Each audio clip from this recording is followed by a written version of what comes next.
La espada de Damocles. Conduce Pablo Veloso.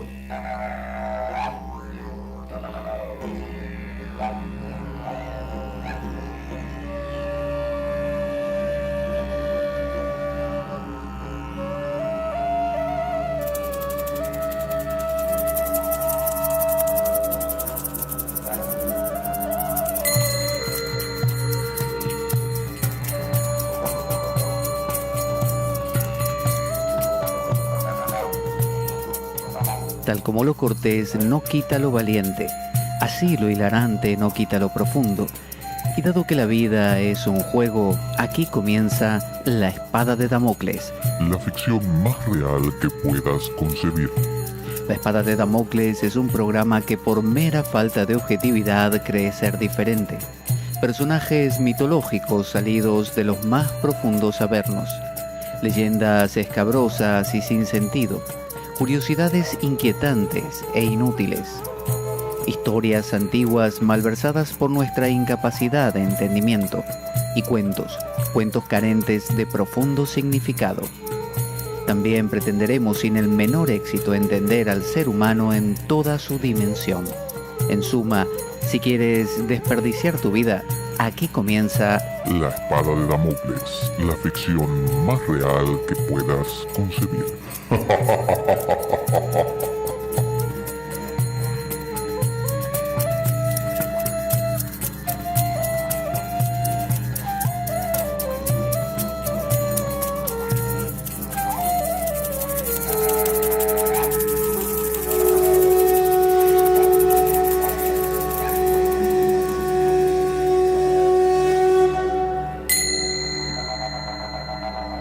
La espada de Damocles. Conduce Pablo Veloso.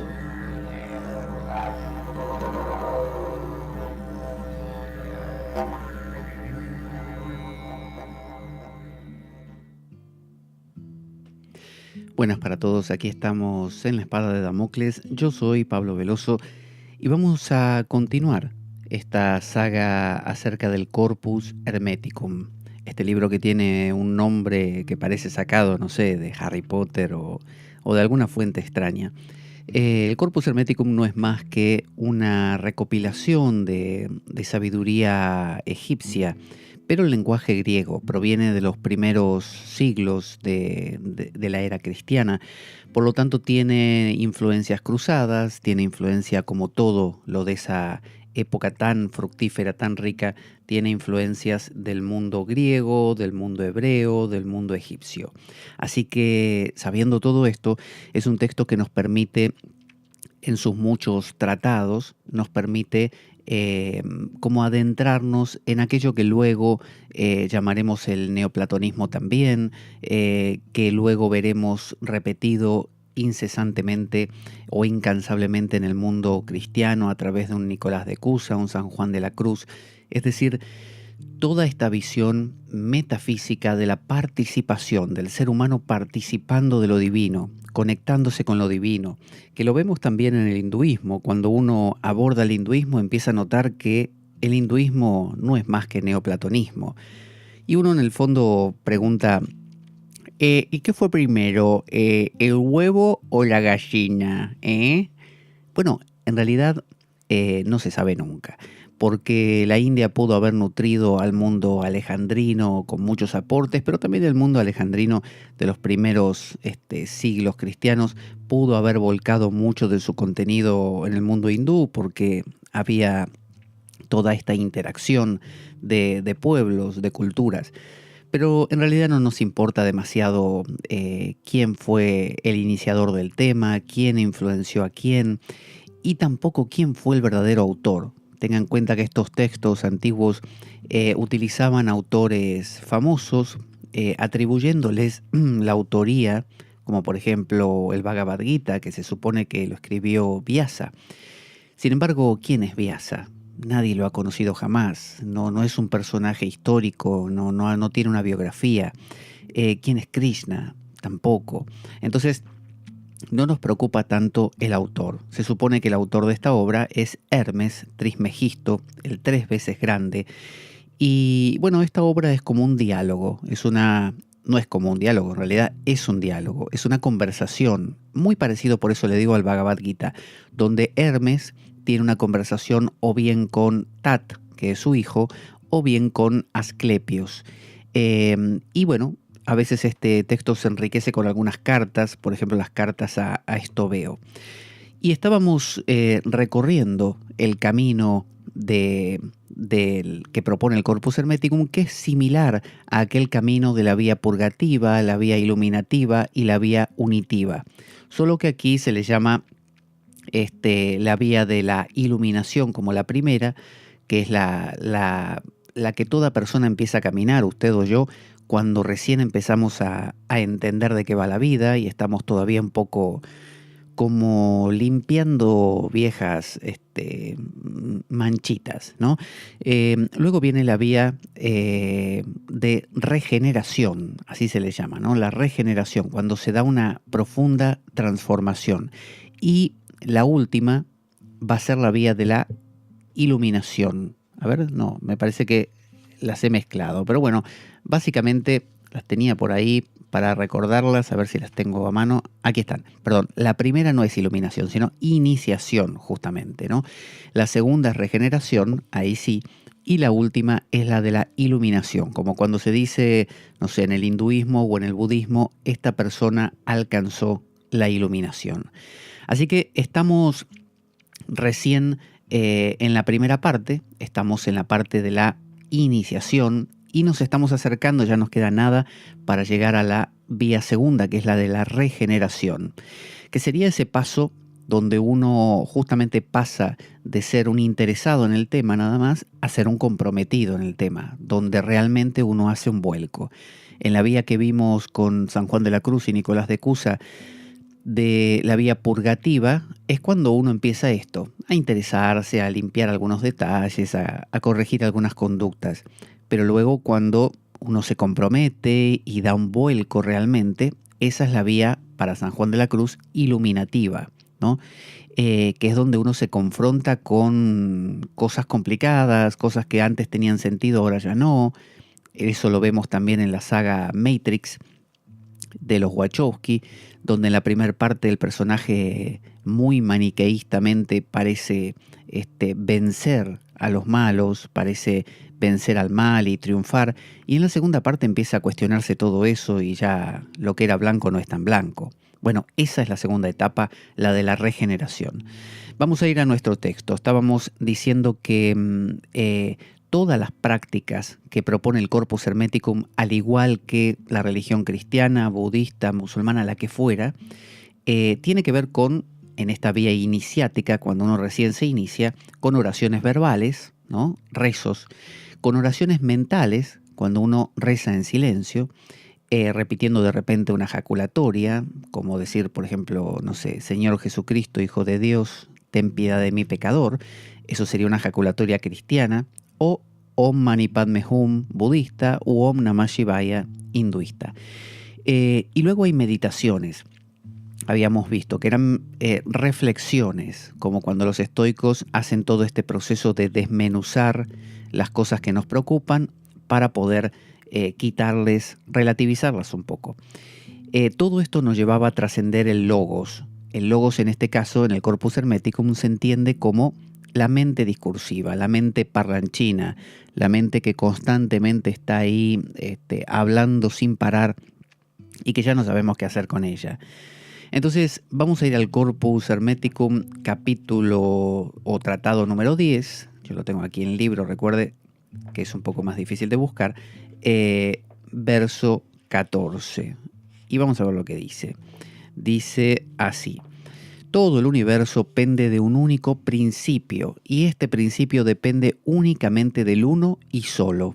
Recuerde que esto bebe de las fuentes no solamente egipcias, sino también platónicas, pitagóricas, y tengan en cuenta que Pitágoras, Platón, Sócrates estaban plenamente influenciados por el mundo egipcio.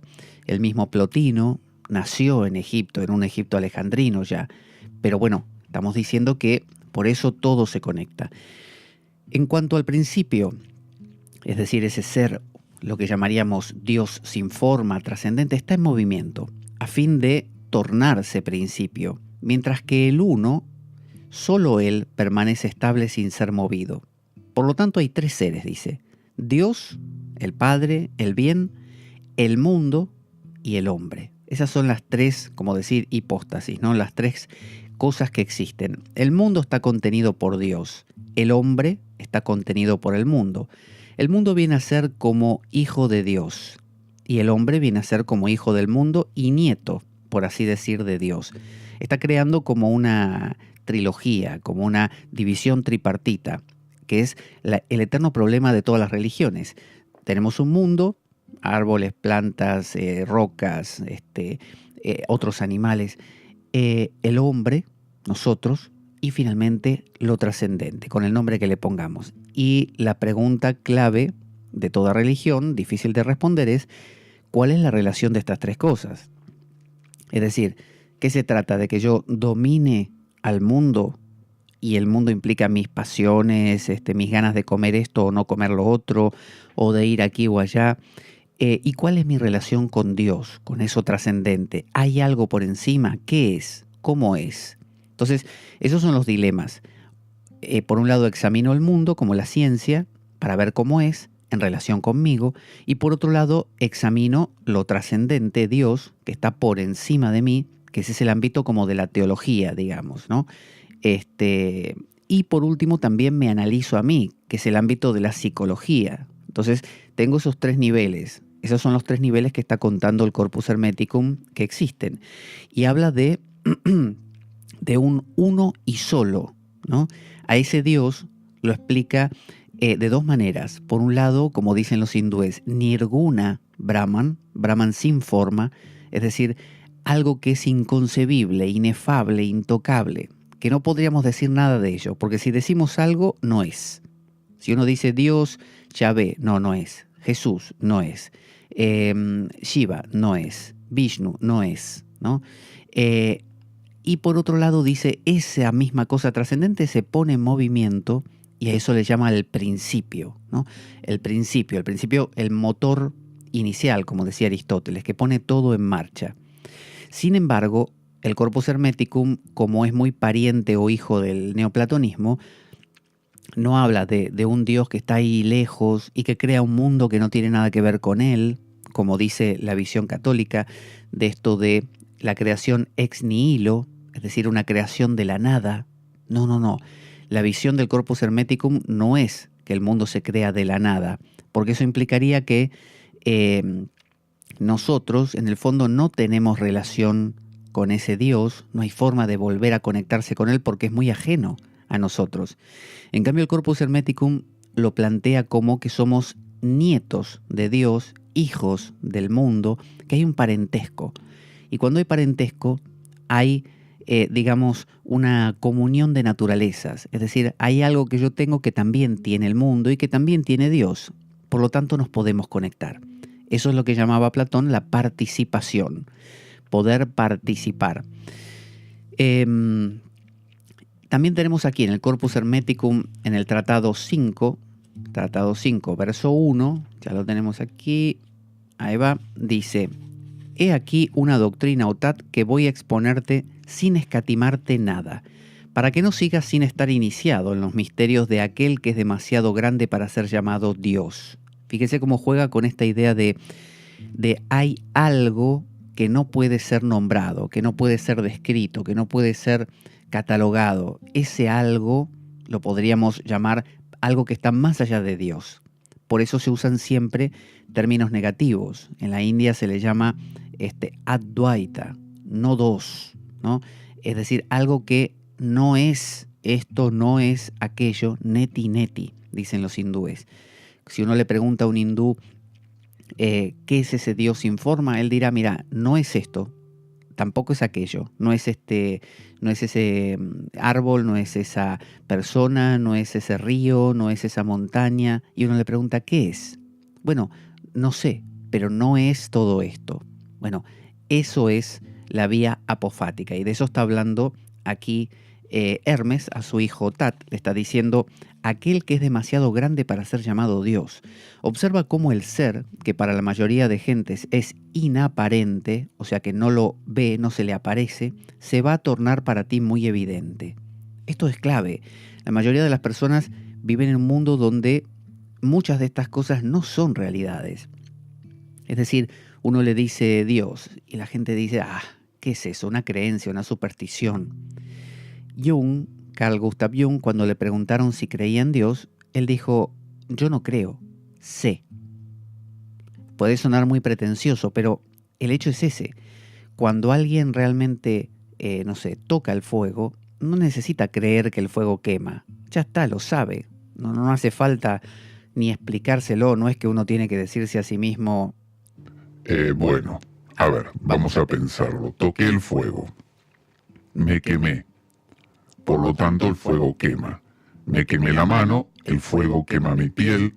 Voy a establecer una ley. No tengo que tocar el fuego porque el fuego me lastima. Así que a partir de ahora voy a establecer un decreto, la prohibición a mí mismo de no tocar el fuego para no quemarme.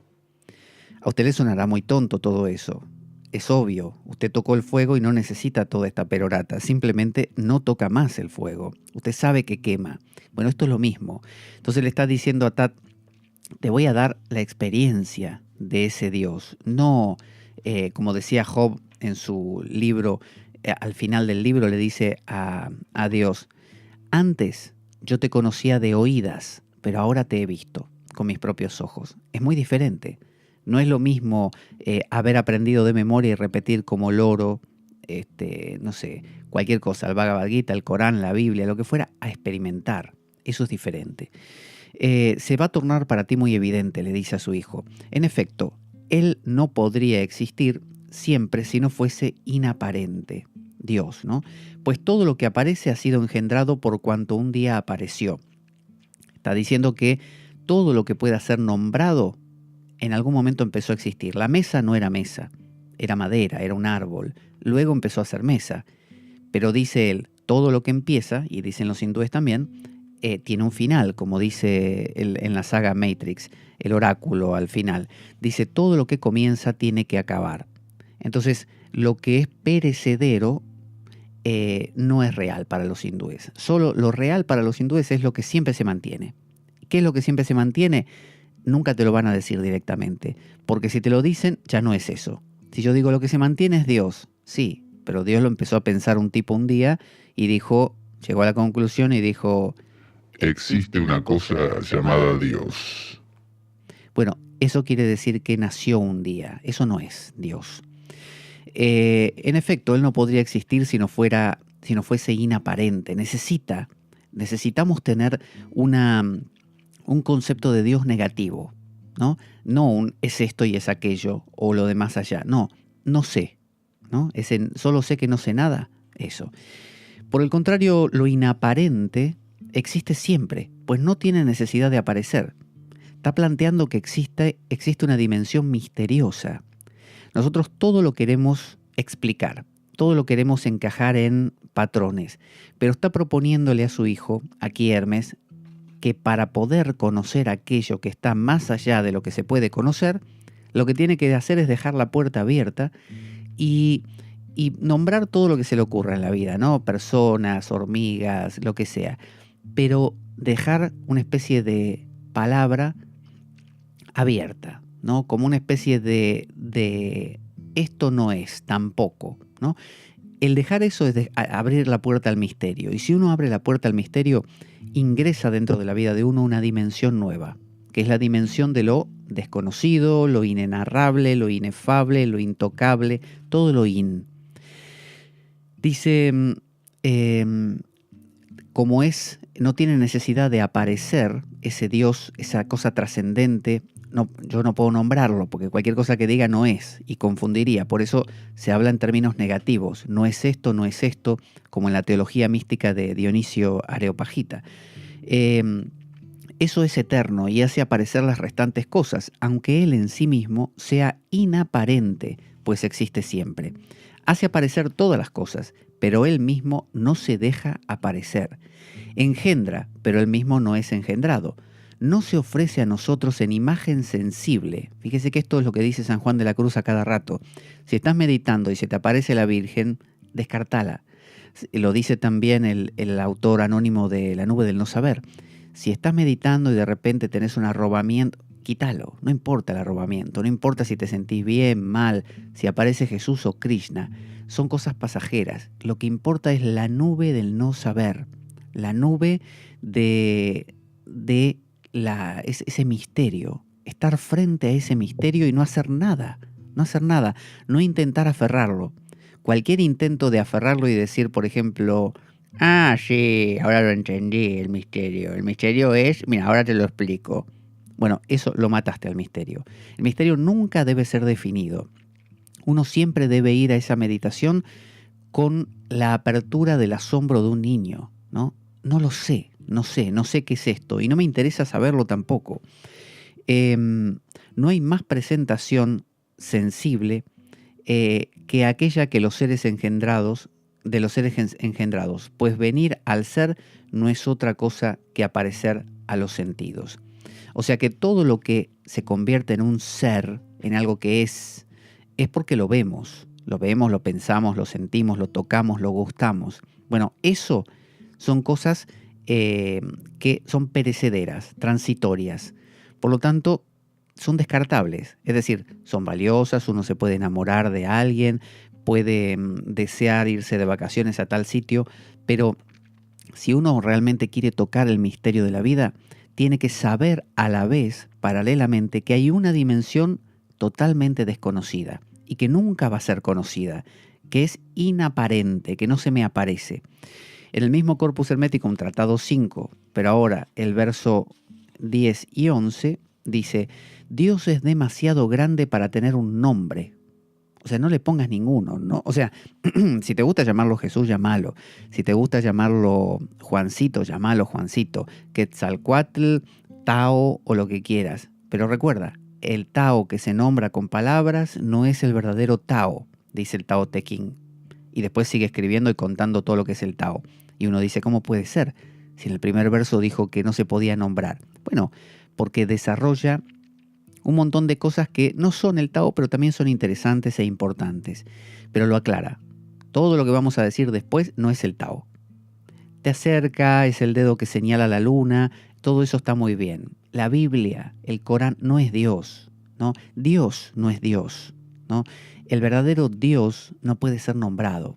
Recuerde lo que decía Shankara en la India. El Brahman es aquello que desde lo cual las palabras retornan sin poderlo tocar. Entonces no puede ser tocado ese Brahman. Dios no tiene nombre, es demasiado grande. Es inaparente y muy evidente a la vez. O sea, no se aparece, pero es evidente. Es decir, lo podemos notar. Todo ser humano tiene una intuición de fondo de mi comprensión llega hasta aquí. Esta es mi frontera, ¿no? Puedo calcular, puedo saber, puedo investigar, puedo memorizar, puedo deducir, hasta acá. Tengo un límite. Como tengo un límite sensorial, tengo un límite intelectual. Después de eso, hay algo. Yo no lo podría definir. No sé si es ser, no ser, qué es. Pero sé que hay algo. Es como cuando decimos, ¿qué hay después de la muerte?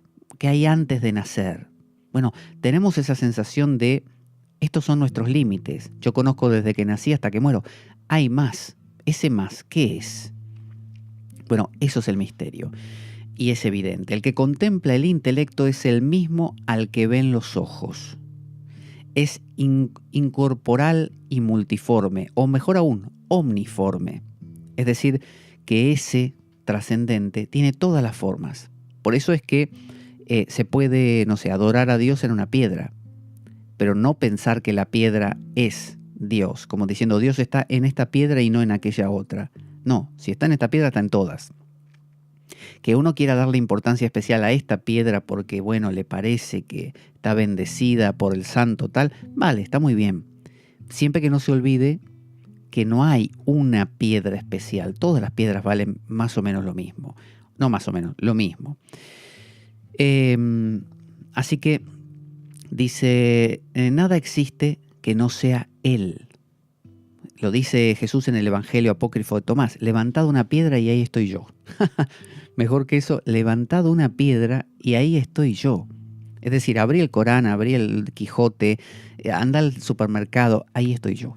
Para el que sabe ver, Dios está en todas partes. Para el que no sabe ver, Dios está en la iglesia. Dios está en la mezquita, en la sinagoga y en ningún otro lado. O peor, no está en ninguna parte. Nada existe que no sea Él, pues todo cuanto es, eso es Él.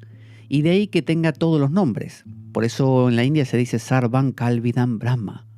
En realidad todo es Brahman, ¿no? Todo es ese infinito sin nombre. De ahí que tenga todos los nombres. En todas las culturas hay esto de los 108 nombres de Vishnu, los 1000 nombres de, no sé, de Tripura Sundari o de Shiva. Hay nombres dentro de, por ejemplo, Allah, en el Islam tiene 99 nombres. Dentro de, no sé, el himno a la Theotokos, el acatistos de los griegos, de la iglesia griega, nombra a la Virgen con un montón de nombres, la llama puerta, madre, amante, novia, un montón de cosas. Es todas las cosas. ¿Quién podría bendecirte hablando de ti o dirigiéndose a ti? ¿Hacia dónde girar mi rostro cuando te quiero bendecir? A Dios está diciendo, como diciendo, si miro hacia la Meca, o miro hacia el muro de los lamentos judío, o miro hacia Jerusalén, en realidad estás en todas partes. Como decimos, es importante tener la dimensión humana, es decir, todos los seres son uno, pero yo me enamoré de esta persona. Todas las formas de Dios son válidas, pero me encanta esta. Pero no me olvido, en el fondo, de que todas son una. Hacia lo alto, dice, pregunta, hacia lo bajo, hacia adentro, hacia afuera. ¿Dónde te tengo que adorar? ¿Dónde te voy a encontrar? No hay vía, no hay lugar en torno tuyo, ni ningún ser. Todo está en ti, todo proviene de ti. Es decir, no hay vía. ¿Por qué camino voy a alcanzarte si mi mano eres tú? Si mi cabeza eres tú. Es como un holograma, donde toda parte del holograma contiene dentro de sí a todo el holograma. Uno coge un fragmento milimétrico de un holograma, lo mira y ve todo el holograma ahí. Coge otro fragmento, lo mira y ve todo el holograma ahí. Los hindúes lo representaban y los budistas como la red de Indra, una telaraña a la que le caen gotitas de rocío y cada gotita de rocío refleja a todas las demás. Entonces, en cualquier lugar donde uno se pose está todo. Por eso es que no hay un lugar de peregrinación, no hay un santo especial, no hay un monumento, no hay algo, un amuleto que lo tenga especialmente. Todo lo tiene. Como decimos, está muy bien jugar este juego emocional humano, muy válido y además parte de la vida, de decir, pero me encanta la medallita de San Benito. Y me gusta esta, que me la regaló mi madre, qué sé yo, porque tiene un valor sentimental. Y estar convencido, no decirlo desde fuera. Pero en el fondo, mantener esa idea de, bueno, manon troppo, pero no tanto. Dice, todo está en ti, todo proviene de ti. Todo lo das y no recibes nada. Todo lo das, ¿no? Es como cuando Krishna dice, todo está en mí. No, como dice, yo estoy en todos, pero nadie está en mí, o una cosa por el estilo. Como diciendo lo mismo que dice aquí, tú lo das y no recibes nada. Pues posees todas las cosas y no hay nada que tú no poseas. Es decir, esa totalidad crea a todas las cosas, a usted, a mí, a la piedra. Sin embargo, no necesita nada de las piedras. No es que la piedra está dentro de eso, sino que eso es todas las cosas, ¿no? Y en el Corpus Hermeticum dice, está más allá, pero también está más acá. Es decir, está diciendo en este caso que esa divinidad es trascendente. O sea, no está ni en esta piedra ni en aquella, está en todo. Pero fíjese cómo aclara enseguida, pero también está acá, como dice el Tantra. Los hindúes dividen en para y apara. Para significa supremo. Entonces Dios es trascendente, es decir, no está ni en esta piedra, ni en este amuleto, ni en esta estatuita, ni nada. Trasciende por completo. No te creas que está aquí nada más. No es especial esta piedra. Pero enseguida aclara, pero también es apara. También está aquí. En esta piedra en realidad también reside. Y quizá reside especialmente lo que estábamos diciendo. Es ese doble juego. Sé que es trascendente, pero a la vez sé que me importa esta piedrita. Entonces, en el Corpus Hermeticum, ahora capítulo 2, verso 4, dice, Hermes, Hermes dice, ¿y de qué naturaleza ha de ser ese lugar? Probablemente de una naturaleza opuesta. ¿No es así, Asclepios? Le está hablando a Asclepios. Y lo opuesto al cuerpo, ¿no es acaso lo incorporal? Y Asclepios le responde, convengo en ello. O sea, estoy de acuerdo. Por tanto, el lugar ha de ser incorporal. Pero lo incorporal solo puede ser o alguna cosa divina o el propio Dios. Cuando digo alguna cosa divina, aclara, no quiero decir alguna cosa engendrada, sino algo no engendrado. Y luego, en el Corpus Hermeticum 4, verso 1, vamos a buscar el 4, verso 1, aquí dice, dado que el demiurgo ha creado el mundo entero no con las manos, sino con la palabra, recuerde que el demiurgo significa el creador. Y en el mundo platónico, por ejemplo, está esta idea de que, imagínese, Dios es trascendente, ¿no? Supongamos, para explicarlo simple. Dios es súper grande, súper profundo, y después está el mundo nuestro, el cotidiano. El problema de Platón era que él hablaba de ese mundo trascendente y de este mundo cotidiano, y que había que buscar ese mundo trascendente para desprenderse de este mundo cotidiano que nos engañaba, por así decir, ¿no? Nos mantenía como presos. No para matarlo a este mundo, sino para trascenderlo. El tema era cómo, porque él hablaba de algo tan sutil y algo acá tan grosero que no hay punto de contacto. Es como si usted imagina una persona súper santa y otra persona súper pecadora. Y usted dice, bueno, ¿qué punto de contacto van a tener estos dos? ¿Cómo se van a comunicar?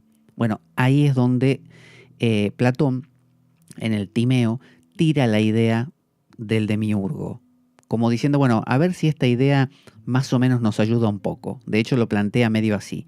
Y luego el neoplatonismo es el que desarrolla esto y dice, hace toda una explicación del demiurgo, y el demiurgo es el punto de contacto. Es una especie de, en lugar de un Dios trascendente, el santo superpuro, imagínense el santo superpuro y el pecador superpecador, bueno, ahora le ponemos un tipo en el medio que tiene algo del santo, pero también tiene algo de pecador. Y ese es el mediador.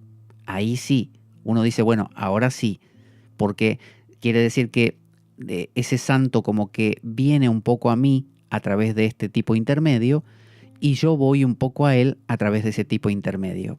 O sea que ese tipo intermedio es como el punto donde los dos nos tocamos. Ahí sí. De lo contrario es como una especie de dualismo insalvable, no podemos conectarnos. Dado que el demiurgo ha creado el mundo entero no con las manos sino con la palabra, deberás concebirlo como presente, como siempre existente, como hacedor de todo, como uno y solo, y como formador, por su propia voluntad, de los seres. Este es verdaderamente su cuerpo, es decir, el mundo, todo lo nombrado es el cuerpo del demiurgo, que no se puede tocar ni ver ni medir, carente de dimensión, no semejante a ningún otro cuerpo, pues no es ni fuego, ni agua, ni aire, ni aliento, sino todas las cosas provienen de él. Y como él es bueno, no se ha querido consagrar esta ofrenda a él solo, ni ha querido por el ardor adornar la tierra. Es decir, está hablando de esta idea de el creador, ¿no? La palabra creadora, cómo nosotros con nuestras palabras creamos el mundo. Pero esa energía que crea es la que nos conecta con aquello que no tiene forma. Ese Dios que hablábamos de que estaba más allá de todo y de que no es nombrable, y uno dice, ¿cómo llego a eso? Sí, yo dejo la puerta abierta a lo misterioso. Me pongo a meditar y en lugar de pensar en la Virgen María o en Jesús o en Krishna, me abro, nada más. Pero ¿cómo yo, que soy un tipo lleno de pensamientos, me voy a conectar con algo que está tan arriba, algo que es tan ajeno a mí, algo que ni siquiera puedo concebir? como una mujer cuando concibe un hijo. No lo puedo concebir. ¿Qué hago? Bueno, el demiurgo. Lo que está diciendo es que el demiurgo es nuestra capacidad creativa a través de las palabras de crear un mundo. Es lo que los hindúes llaman Maya. Maya significa medir, y cuando yo digo mesa, estoy midiendo, estoy diciendo que hasta aquí es mesa, de aquí para allá es aire, de aquí para allá es pared, de aquí para acá es suelo. Entonces, estoy dimensionando. Cuando digo malo, fulano es malo.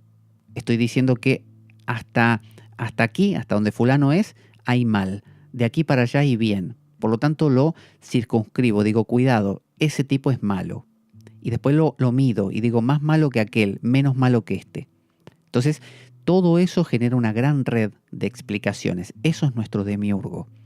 Ese punto que crea, que tiene esa energía creadora, pero que no está ni aquí ni allá. Es todo el lenguaje el que hace eso. Eso es su cuerpo, el lenguaje entero.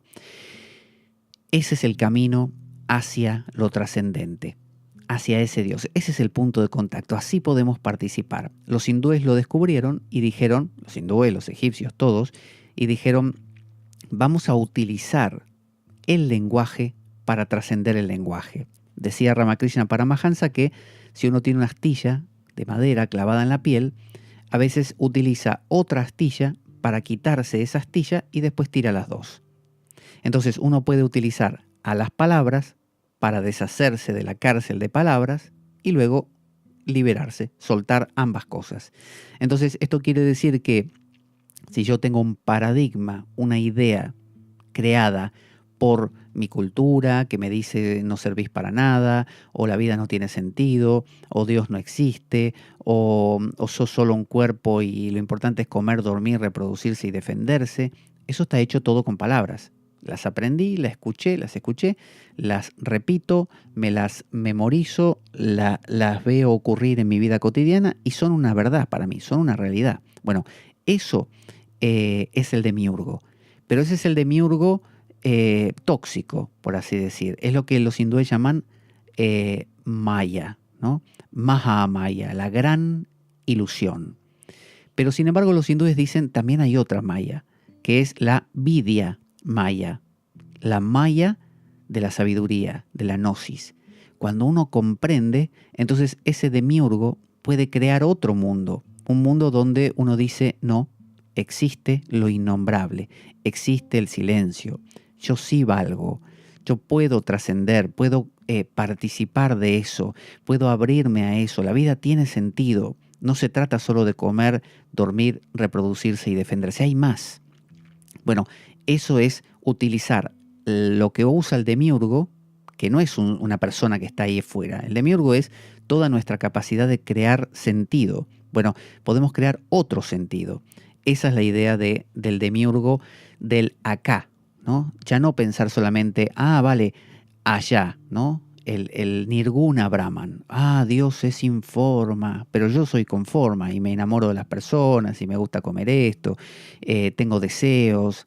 ¿Qué punto de contacto tengo con eso? Bueno, ahí está, Maya. El demiurgo es el punto de contacto.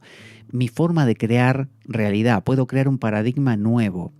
Eso es llamado Sofía, la energía de Sofía también en la Gnosis, la energía de la Shekinah para los judíos, la Shakti para los hindúes.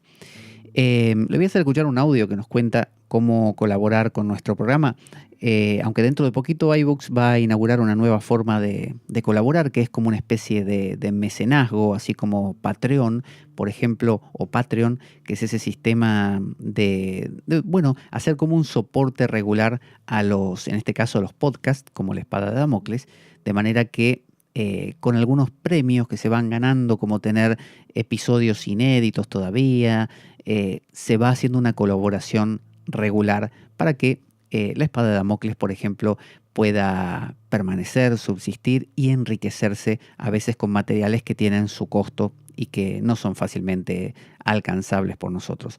Ahí va. Nuestro programa carece de sustento económico externo. Si quieres colaborar y apoyarnos, puedes hacer de cuenta que me invitas a un café y dejar una donación equivalente a ello o lo que tú desees a través del enlace de PayPal que aparece en nuestro canal en iVoox. Si tienes alguna duda al respecto, puedes enviarme un correo a infoespadaweb@gmail.com para informarte, y desde ya muchas gracias por ello. A ese uno trascendente que se nombra en el Corpus Hermeticum, se los nombra con distintos nombres, se los reviste de distintos nombres. Y recuerde que los nombres no son la cosa, son solamente maneras de referirse a ello. La gente literal, como dirían los gnósticos, los ílicos y los psíquicos, se creerán que sí, que Jesús es Jesús y no es Alá, por ejemplo. Pero los que son más profundos, los gnósticos dirían los neumáticos, los tántricos dirían los divya, los divinos, bueno, esos entenderán que estamos hablando de la misma cosa. Bueno, Osiris, Ra, Amón, son nombres diversos para aquello. En el Corpus Hermeticum, en el tratado número 2, vamos a buscarlo, y verso 4, 2 y verso 4, dice, a ver, bueno, este ya lo leímos recién, así que vamos a mirar el 5, el que le continúa. Por lo tanto, si lo incorporal es alguna cosa divina, ha de tener la naturaleza de la esencia. Y si Dios ni tan solo tiene, y si es Dios, ni tan solo tiene esencia. Además, ha de ser inteligible, y ahora te diré cómo. Para nosotros, Dios es el primer objeto de pensamiento, pero Él no es objeto de pensamiento para sí mismo. Toda vez que el objeto del pensamiento ha de caer ante los sentidos del que lo piensa. Por consiguiente, Dios no es objeto de pensamiento para sí mismo, pues no es algo distinto del objeto pensado, ya que Él se piensa a sí mismo. Cuando se habla de Dios, siempre uno cae en esto de decir cosas que no son tan así. Es decir que Dios se piensa a sí mismo, que no se piensa a sí mismo. Son especulaciones filosóficas, teológicas, ¿no?, que uno hace. Son válidas y son útiles para poder entender todo este nuevo paradigma, esta manera de entender las cosas. Pero lo que está diciendo es que cada vez que usted o yo pensamos algo, estamos teniendo ahí a Dios, porque el mismo acto de pensar es el acto de saberse existente. Cuando yo pienso, ¿se acuerda eso de cogito ergo sum? Es decir, pienso, por lo tanto existo. Bueno, esa sensación de estoy pensando, no importa si pienso en la mesa, en la silla, en la persona, en que odio a este o amo al otro. El mismo acto de pensar es el acto de estar vivo, de ser. Bueno, eso ya nos conecta con ese Dios que es el ser de todas las cosas, es lo que es. Entonces, por eso es que en todas las meditaciones profundas se hace hincapié en la actitud de testigo, porque cuando usted está atento, ya no a lo que está mirando, ¿no?, a lo que estoy pensando en esto, me estoy acordando de aquello, me acordé que tengo que ir de compras a no sé dónde, al supermercado. Esos son pensamientos, como si usted mirara una película en un cine. Pero imagínese que da 180 grados la cámara que apunta, o sus ojos que apuntan a la pantalla del cine, dan 180 grados de vuelta y usted se mira a usted mismo, que es lo que propone Douglas Harding en sus ejercicios de no dualidad muy buenos que hemos tratado en algún programa de la espada de Damocles. O si usted con su dedo índice apunta al árbol, a la persona, al coche, al cielo, todo eso son cosas. Ahora imagínese que con un dedo mental usted apunta a sus pensamientos. Piensa en el futuro, en el pasado, en lo que recuerda, en lo que le gustaría, en fantasías. Vale. Ahora da vuelta el dedo mental, 180 grados, y se apunta a usted. A ese que cuando usted miraba el árbol, la persona, el coche, o el pensamiento, o el recuerdo, todo eso, ese alguien que siempre estuvo detrás mirando. ¿Quién es ese alguien? ¿Quién soy yo? Conócete a ti mismo, ¿no? Esa es la pregunta clave. Cuando usted gira el dedo, ¿qué hay ahí? Bueno, eso que hay ahí es vacío. Es decir, usted descubre que no puede responder la pregunta. ¿Qué hay? No hay respuesta. Porque si usted dice, bueno, hay tal cosa, en realidad usted volvió a girar el dedo y está apuntando a algo, porque es un pensamiento. Ahora, si usted apunta al que piensa, ese acto potencial de poder pensar en cualquier cosa, eso es usted. Bueno, ese acto potencial, ese acto es Dios, ¿no? Porque Dios es eso, es la capacidad de volcarse hacia afuera. Entonces, la actitud de testigo hace que usted vuelva la mirada hacia aquel que está creando todos los objetos que usted ve. Porque cuando usted ve algo y lo nombra, el objeto existe para usted. Cuando usted da la vuelta, mira al que siempre estuvo ahí, que no es ningún objeto, por lo tanto es intemporal, es eterno. Los hindúes lo llaman Atman, el ser, ¿no? Y Brahman a lo trascendente. Entonces Atman es como la divinidad dentro mío, es como la chispa de Dios, ¿no? Es ese demiurgo, pero antes de crear nada. Es ese demiurgo en suspenso. Lo que dicen los neoplatónicos y gnósticos, el nous, ¿no? Lo que diría Jung, el mundo de los arquetipos. Entonces, en el capítulo 4, vamos a ver, en el tratado número 4 del Corpus Hermeticum, en el verso 8 y 9, dice: esto es así, oh Tat, ahora le habla al Hijo, tenemos y siempre tendremos a nuestra disposición lo que viene de Dios, pero que no falte y esté al alcance lo que nos corresponde a nosotros, pues Dios no es responsable de nuestros males. Nosotros somos los responsables en tanto que los preferimos a los bienes. ¿No ves, hijo mío, por cuántos cuerpos hemos de pasar, cuántos coros de démones o de daimones, ¿no? ¿Qué sucesión continua y cuántos cursos astrales para encaminarnos hacia el uno y solo? El bien es infranqueable, ilimitado y sin final, en lo que a él concierne sin comienzo alguno, aunque a nosotros nos parezca que tiene un principio cuando empezamos a conocerlo. Y continúa, el conocimiento no indica el comienzo del bien mismo, solo nosotros le damos un comienzo en tanto que objeto a conocer. Vamos a detenernos ahí. Está diciendo que dentro nuestro existe, o dentro es una manera de hablar, ¿no? Cuando usted deja de obnubilarse por los objetos externos. Dice, ¿cuántas vidas estamos ahí? ¿Cuántas encarnaciones? Y uno piensa en el alma metiéndose en cuerpos. No lo veamos así. Miremoslo como ciclos, ¿no? Como nace este niño, muere ese anciano, vuelve a nacer otro niño, muere otro anciano, y esas vidas son vidas obnubiladas en esos paradigmas del demiurgo de no sirvo para nada, la vida solo sirve para trabajar, la vida son 2 días, nada tiene sentido, ¿no? Una visión nihilista, opresiva. Bueno, ¿cuántas vueltas, dice Hermes, hemos dado, hijo mío, para acercarnos al uno? Y cuando inicia nuestro conocimiento del uno, el uno no aparece por primera vez. No es que cuando usted se entera de estas cosas empieza a existir el uno en usted. No, el uno siempre estuvo ahí.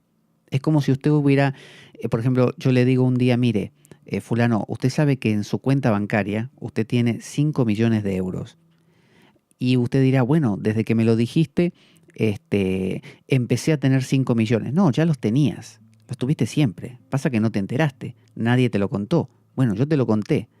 Entonces, no es que desde que te lo conté empezaste a tenerlos, empezaste a saberlo nada más. Entonces, este conocimiento es un conocimiento que siempre está ahí, dice Shankara, hasta malaka, con el fruto de la malaka en la hasta, en la mano. O sea, lo tenés ahí en tu mano, lo tuviste siempre, solo que nadie te lo contó o no te enteraste. Cuando te enterás, te parece que empezás a tenerlo. No, lo tuviste siempre. Nunca lo perdés, no se puede perder. Dice, ¿dónde estábamos? En el 8 y 9, aquí. En consecuencia, ¿dónde estábamos? Acá. El conocimiento no indica el comienzo del bien mismo, solo nosotros le damos un comienzo en tanto objeto a conocer. En consecuencia, debemos aferrarnos a ese principio y recorrerlo con presteza. Hay que aferrarse, es decir, ustedes se lo contaron, no lo pierda, es lo más importante de la vida, es una perla. No tiene sentido distraerse con otras cosas. Estamos hablando de el ombligo del mundo, la clave de la existencia, no lo pierda. debemos aferrarnos y recorrerlo con presteza. Tortuoso camino es el abandonar los objetos familiares y presentes y deshacer el camino hacia las cosas primigenias y primordiales. O sea, no es fácil, ¿no? Como dice el Martín Fierro, no es para cualquiera la bota de potro. No es fácil. Hacer este camino de Nibriti, como el salmón que se remonta contra la corriente, no es fácil. Lo más fácil es comer, dormir, reproducirse y defenderse. Eso es lo más simple, se nos da fácil, estamos educados para eso. Esto es una reeducación, es una, diría Platón, una anamnesis. Lo contrario a una amnesia. Amnesia es perder la memoria. Anamnesis es recuperarla. Es recuperar algo que se había olvidado. Usted se olvidó un día, se golpeó la cabeza y se olvidó que tenía 5 millones de euros en el banco. Cuando usted lo recuerda, o se lo recuerdan, no los empieza a tener, los tuvo siempre, solo que había perdido la memoria. En consecuencia, debemos aferrarnos a ese principio y recorrerlo con presteza. Todo tortuoso camino es el abandonar los objetos, bueno, lo que dijimos. Lo que aparece ante nuestros ojos nos deleita y lo inaparente nos hace dudar.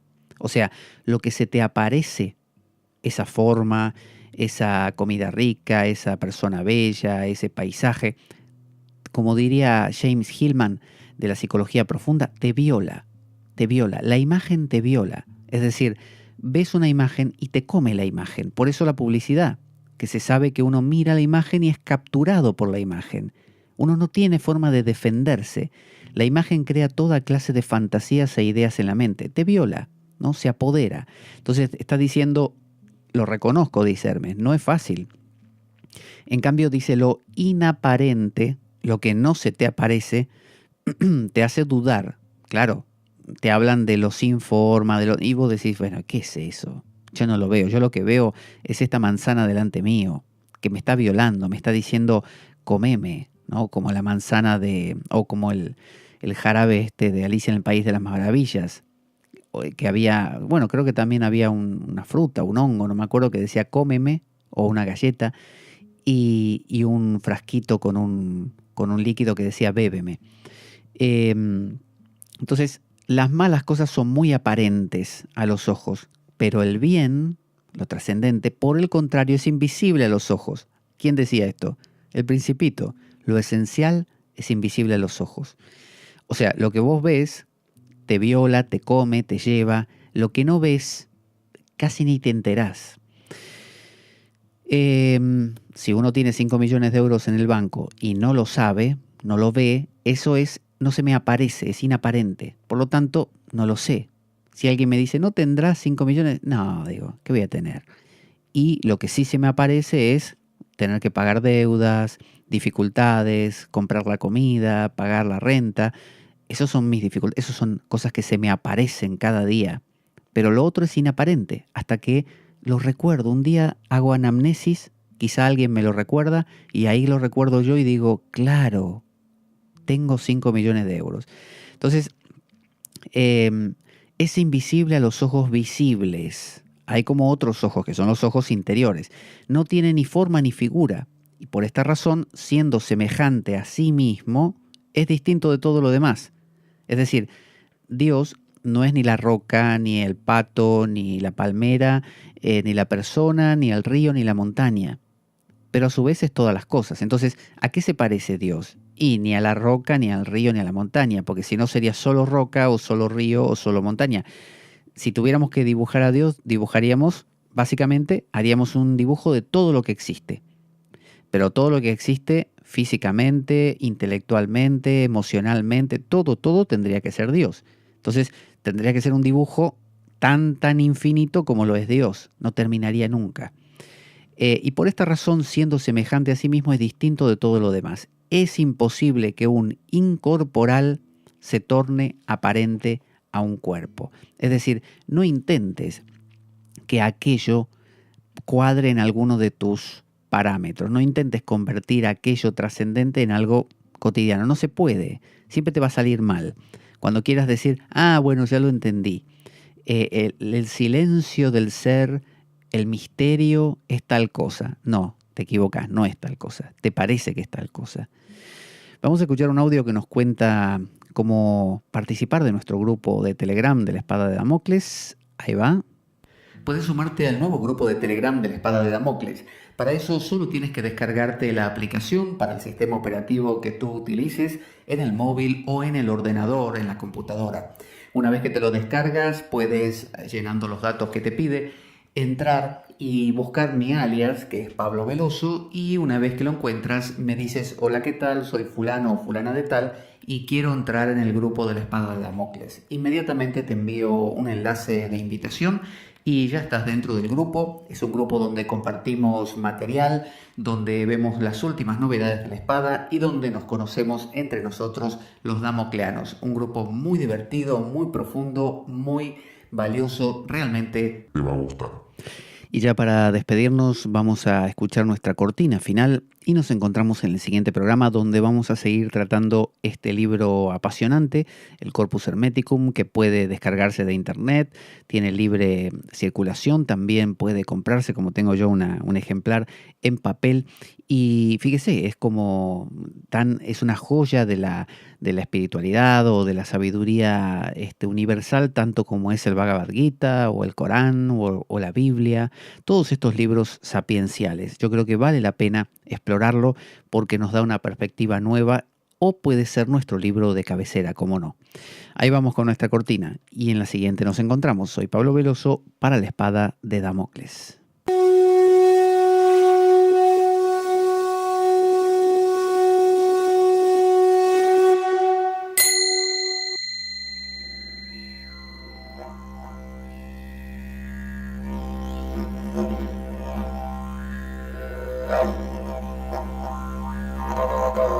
La Espada de Damocles. Conduce Pablo Veloso.